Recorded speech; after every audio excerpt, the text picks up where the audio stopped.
Sekapur Sirih, Raden Kiai Haji Abdullah bin Nuh, pembina Majelis Al-Ghazali, Bogor, tidak hanya sebagai sosok ulama yang menguasai kitab kuning semata, melainkan juga sebagai seorang pelaku sejarah, juga sebagai sejarawan yang mampu menuliskan sejarah sebagai ilmu. History as written.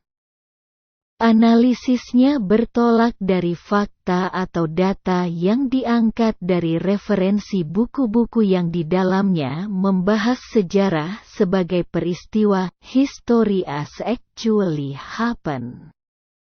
Terlalu langka untuk kita jumpai perpaduan dua kemampuan yang dimiliki seorang ulama dan pembina pesantren, sekaligus sejarawan yang mampu memberikan koreksi terhadap kesalahan penulisan sejarah Islam Indonesia dalam penulisan sejarah Indonesia.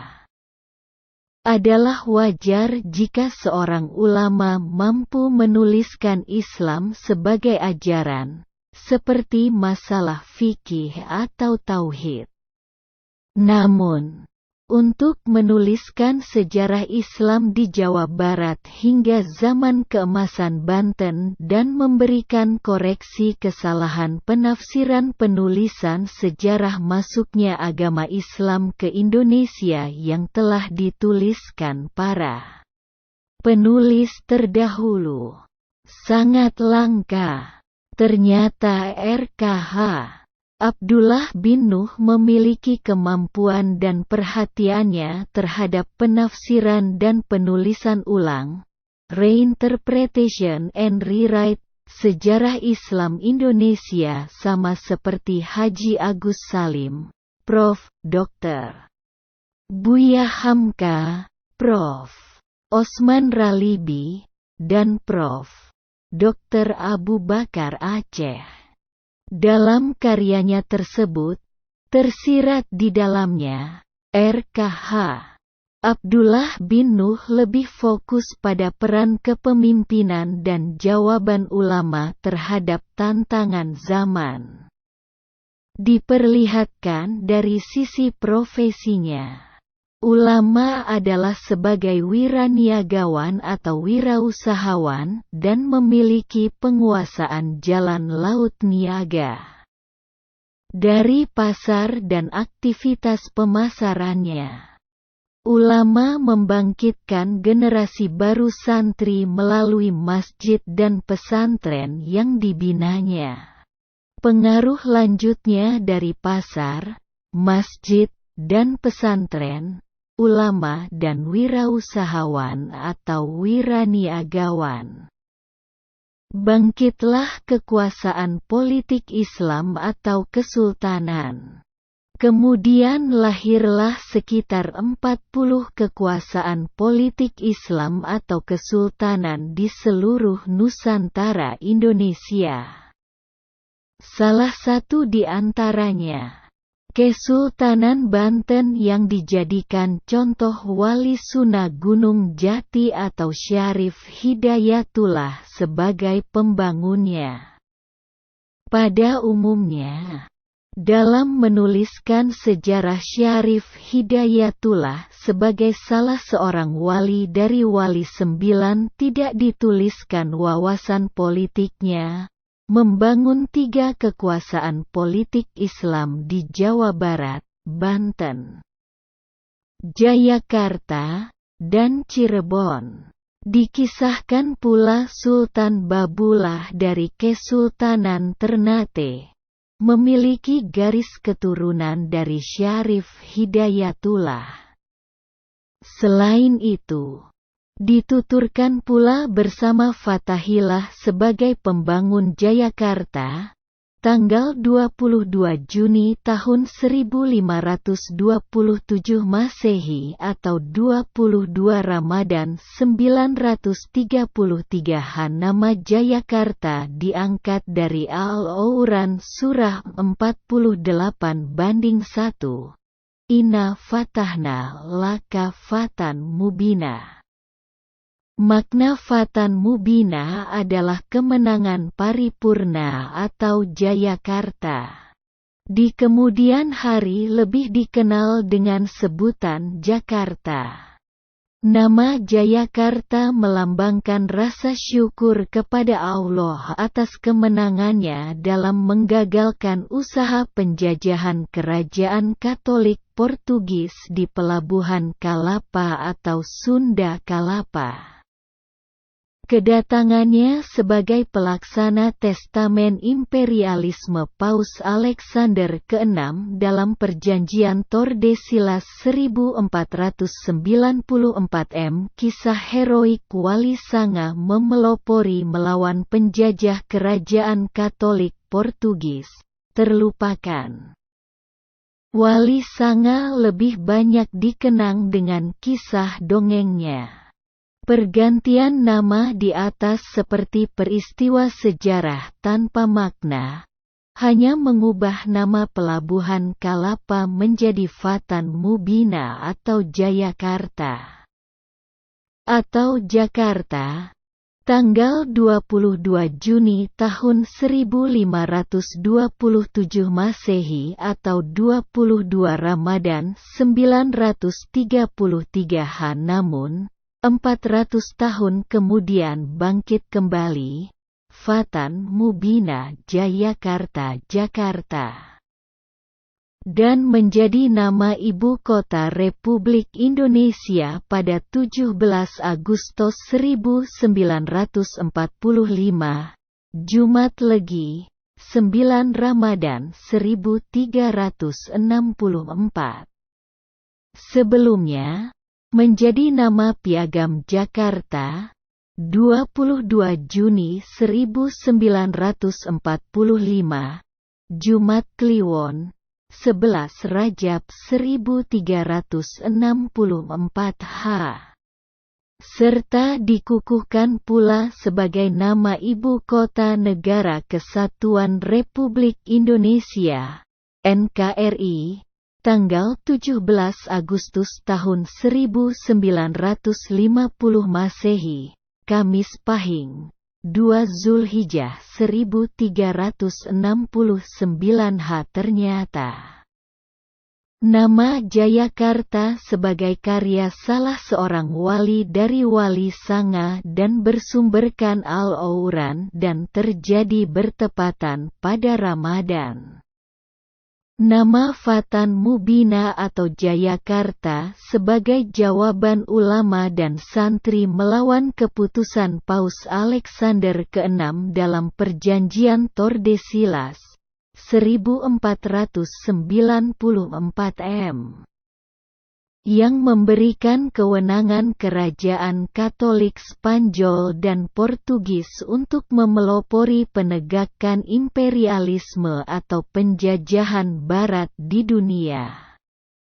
Dari fakta sejarah ini, ternyata ulama dan Wali Sanga sebagai peletak fondasi dasar nama Ibu Kota Negara Kesatuan Republik Indonesia.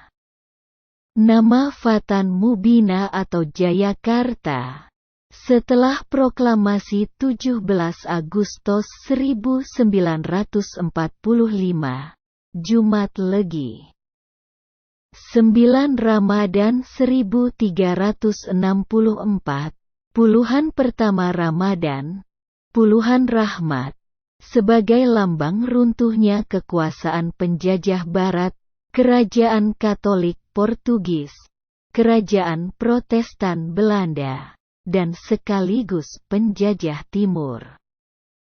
Kekaisaran Shinto Jepang di bumi Nusantara Indonesia. Jelas hal ini sebagai fakta bahwa kebenaran agama Islam dimenangkan oleh Allah di atas seluruh agama non-Islam. OS Al-Fat 48:28. Di tangan kita sekarang ini, sebuah buku, Api Sejarah, mahakarya perjuangan ulama dan santri dalam menegakkan Negara Kesatuan Republik Indonesia. Hakikat judul buku ini terinspirasi dari jiwa dan isi serta makna judul aslinya, Sejarah Islam di Jawa Barat hingga zaman keemasan Kesultanan Banten. Penulis melihat sumber tulisan RKH. Abdullah bin Nuh menggunakan referensi antara lain Thomas W. Arnold, The Preaching of Islam. Tidak hanya sebatas menuturkan masalah niaga dan dakwah ajaran Islam, tetapi juga dampak dari upaya penguasaan pasar, jalan laut niaga, maritim, melahirkan kekuasaan politik Islam. Dari kelanjutan dampak perjuangan dakwah ulama, melahirkan deklarasi Juanda. Tanggal 13 Desember tahun 1957, Jumat Pahing, 21 Jumadil Awal 1377 Hijriah. Menjadikan bangsa dan negara Indonesia memiliki batas wilayah laut yang terluas di antara negara-negara di dunia dan batas wilayah negara Republik Indonesia dari barat ke timur. Sabang hingga Merauke sama panjangnya dari Greenwich London hingga Baghdad, Irak. Dari utara hingga selatan, Kepulauan Talaut ke Pulau Rote sama dengan dari Jerman hingga Aljazair. Ternyata, perjuangan dakwah wirausahawan dan ulama diawali dari pasar, dengan masjid dan pesantrennya. Tidak hanya melahirkan mayoritas bangsa Indonesia memeluk Islam sebagai agamanya, melainkan juga membangkitkan kesadaran politik umat, membangun sekitar 40 kekuasaan politik Islam atau kesultanannya.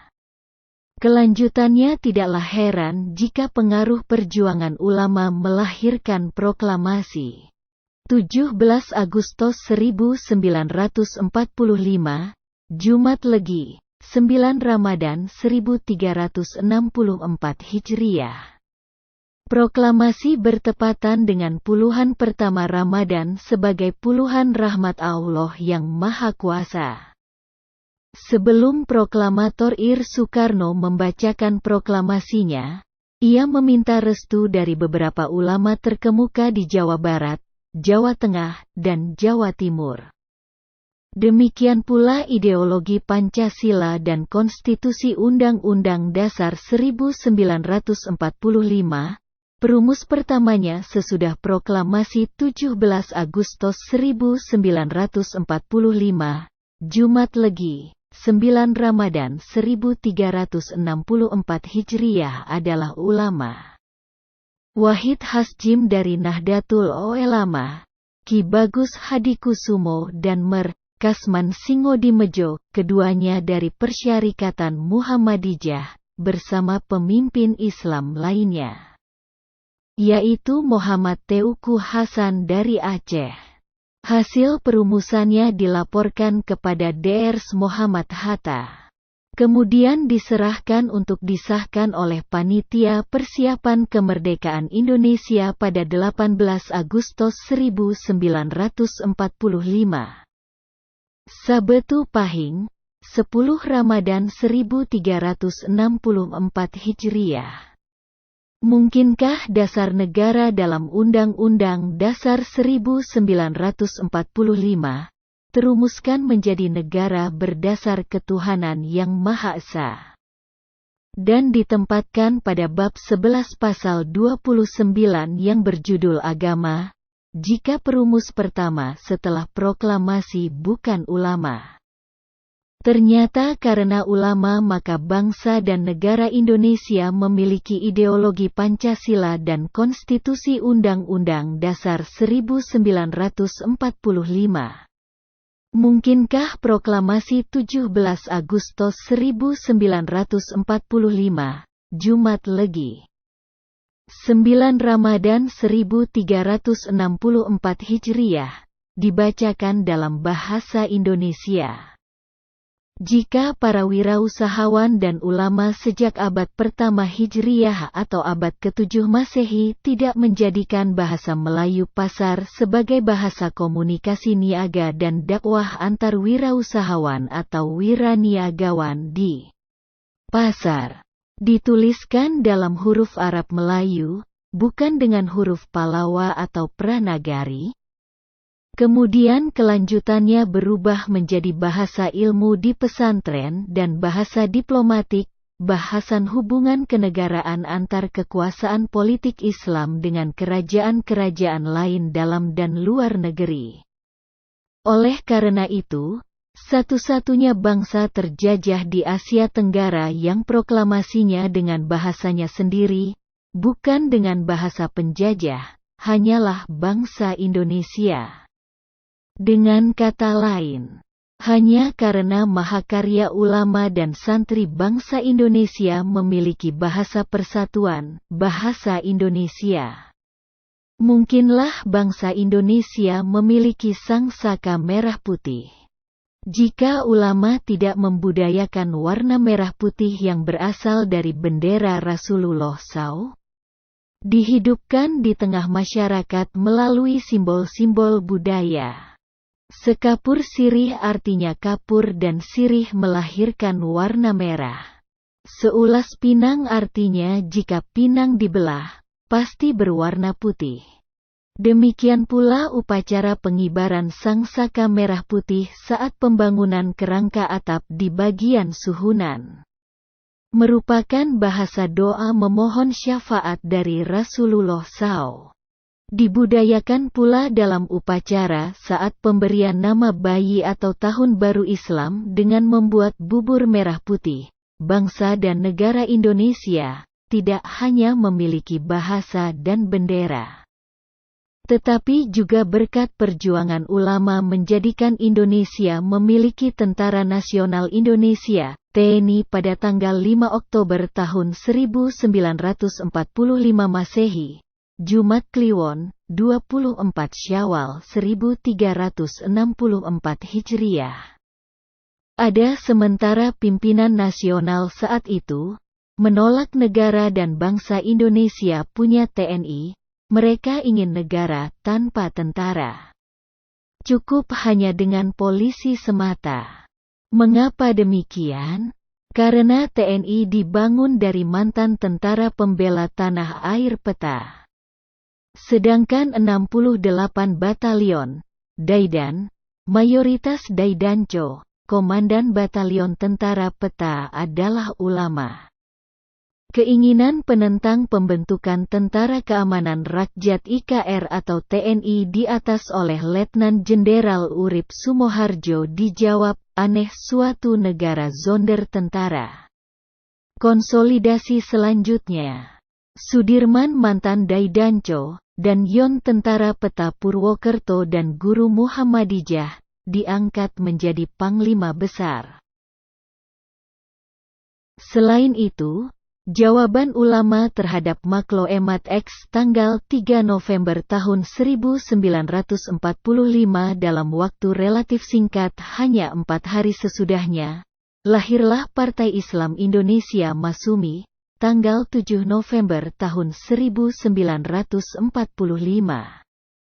Rabopon, 1 Zulhijjah 1364 Hijriah. Selain sebagai parpol tercepat lahirnya, terbesar jumlah anggotanya, juga berani mengeluarkan pernyataan. 60 miljon muslimin Indonesia siap berjihad fisabilillah. Perang di jalan Allah untuk menentang tiap-tiap penjajahan. Pernyataan demikian ini lahir karena ulama dan santri merasa berkewajiban melanjutkan perjuangan para ulama terdahulu, membebaskan Nusantara Indonesia dari segala bentuk penjajahan. Kemudian karena perjuangan Perdana Menteri Muhammad Natsir sebagai intelektual, ulama, dan politikus dari Partai Islam Indonesia Masumi, Persatuan Islam, Persis, Jong Islamieten Bon, JIP. Partai Islam Indonesia, PII, melalui mosi integral, berdirilah Negara Kesatuan Republik Indonesia, NKRI, pada tanggal 17 Agustus tahun 1950, Kamis Pahing, 2 Zulhijjah 1369 Hijriah. Sebagai jawaban terhadap gerakan separatis, Angkatan Perang Ratu Adil, APRA pimpinan Westerling di Bandung, pemberontakan KNIL Andi Aziz di Makassar, dan Republik Maluku Selatan Soumokil di Ambon, yang didalangi oleh Van Mook, sekaligus sebagai jawaban terhadap Proklamasi Negara Islam Indonesia, tanggal 7 Agustus tahun 1949, oleh SM Kartosuwirjo. Dengan demikian berakhir pula Republik Indonesia Serikat, RIS, hanya berlangsung dari tanggal 27 Desember tahun 1949 sampai 17 Agustus tahun 1950 Masehi atau 6 Rabiul Awal 1369 Hijriah 2 Zulhijjah 1369 Hijri. Berkat perjuangan ulama maka Republik Indonesia Serikat, RIS diubah menjadi Negara Kesatuan Republik Indonesia, NKRI. Dari fakta sejarah, terbaca betapa besarnya peran kepemimpinan ulama dan santri dalam perjuangan menegakkan kedaulatan bangsa dan negara dalam menjawab serangan imperialis Barat dan Timur. Diikuti pula dengan perjuangan ulama dan santri mempertahankannya serta membangun Negara Kesatuan Republik Indonesia. Oleh karena itu, tepatlah kesimpulan EFE. Douwes Dekker dan Nudirjo Setiabudi dari Indische Partij, jika tidak karena sikap dan semangat perjuangan para ulama.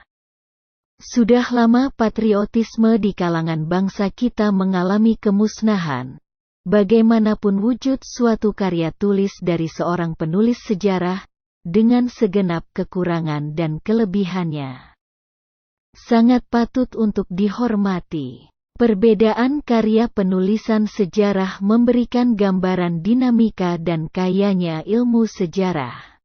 Karena zaman selalu berubah, maka penulisan sejarah pun perlu diadakan pengulangan penulisan dan memperbaharui interpretasinya.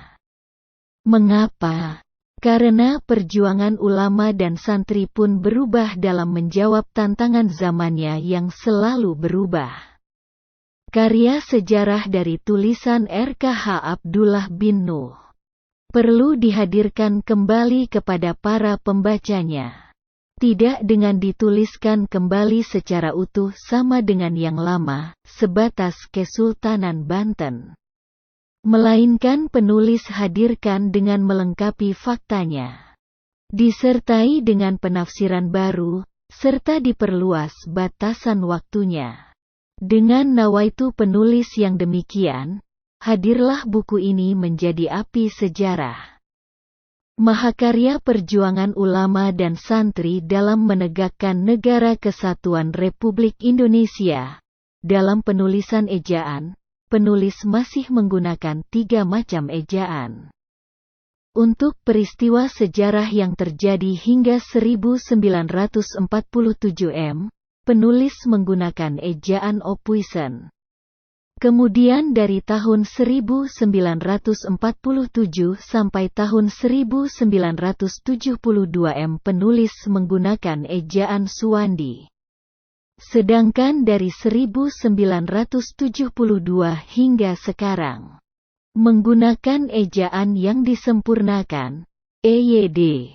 Dengan harapan pembaca teringat kembali bahwa di Indonesia terjadi ketiga macam ejaan tersebut, jika membaca sumber sejarah. Semoga dengan membaca buku ini akan tergugah kembali kesadaran sejarah terhadap nilai perjuangan ulama dan santri dan terbangkitkan kembali kesadaran wajib bela bangsa, negara, serta agama secara bersama dalam Negara Kesatuan Republik Indonesia, NKRI, yang sudah merdeka. Bandung, 10 Zulhijjah 1435 Hijriah. Tanggal 5 Oktober tahun 2014. Penulis Ahmad Mansur Suryanegara.